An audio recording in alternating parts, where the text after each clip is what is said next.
So dahil nga po nakatakdang bumalik sa aksyon, si Floyd Mayweather Jr. sa ibabaw ng boxing ring sa edad na isang taon na lang 50 anyos na ito sa dahilan na bangkarote na daw si Floyd sa luho niya. Kung saan mga idol, merong magandang payday si Floyd sa paparating na laban ito sa ating pambansang kamao Manny Pacquiao. At naging viral nga dito mga idol ang sinabi ni Crawford sa kanyang latest interview. Tinanong si Crawford kung bakit tayo na nito gumawa ng comeback fight sa boxing, at sagot dito ni Crawford mga idol, nag-declare na daw siya ng retirement. Ibig sabihin nito tapos na ang kanyang buhay bilang boxer. Pwede pa rin daw siya maging bahagi ng boxing pero hindi na isang fighter. Tutulong na lang daw siya sa mga grupo nito na nag-uumpisa pa lang sa boxing sports. Kung babalik daw si Crawford sa boxing at babayaran nito ng 100 million US dollars, parang binenta lang daw nito mga idol ang kanyang sarili sa pera, lalo na kay Canelo na siya daw ang nag-offer sa kanya ng 100 million US dollars. Hindi naman direkta ito sinabi ni Crawford para kay Floyd, pero parang ganito na rin mga boss, na binenta daw ni Floyd ang kanyang sarili sa pera kontra kay Manny Pacquiao at itaya ang kanyang malinis na record para magkaroon lamang ng malaking pera na siya daw hindi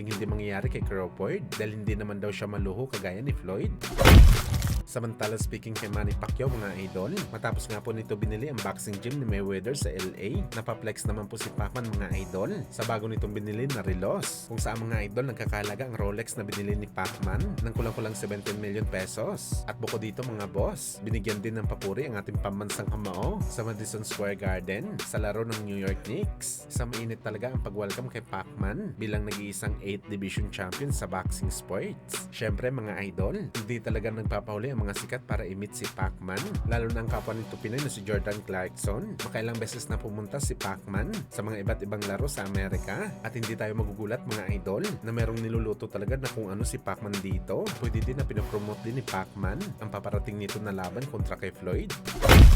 Sa kabilang banda naman mga idol, dating 2 division champion na si Luis Nery, pinuri ang lakas ng kanyang mga kalaban na si General Casimero. Ano yung mga idol? Hindi daw pwede na hindi daw mag-focus si Nery sa laban nito kay Casimero dahil posible daw siya madali ng Pinoy sa rason na mahusay talaga ito sa bakbakan. Dapat daw kalkulado lahat ng galaw ni Nery sa laban nito kay Alas. Kumbaga hindi na maubra ang estilo ni Nery sa naging laban nito kontra kay Kiyonosuke Kamida sa Mexico. Na unang round pa lang sugod na ito ng sugod. Dapat nasa tama daw ang lahat mga idol sa pag-atake ni Nery kay Casimero. Masyadong agresibo daw kasi mga idol ang Pinoy fighter sa bakbakan. Well, mautak talaga itong si Nery mga boss. Alam nito na hindi basta-basta kalaban si Casimero sa ibabaw ng boxing ring. Talagang may paglalagyan dito ang Meksikano sakali makipagharapan ito ng wasakan kay Alas. Matibay kasi si Casimero mga idol sa palitan ng suntok, kaya lugi talaga dito si Nery. Galawang kamidalan talaga ang dapat gawin dito ni Nery. Yung tipong puntusan ng talaga si Alas sa bakbakan at manalo sa isang desisyon. Huwag talaga nito ikompromiso ang sarili niya sa laban kay Casimero. Talagang delikado ang kanyang aabutin sa bakbakan.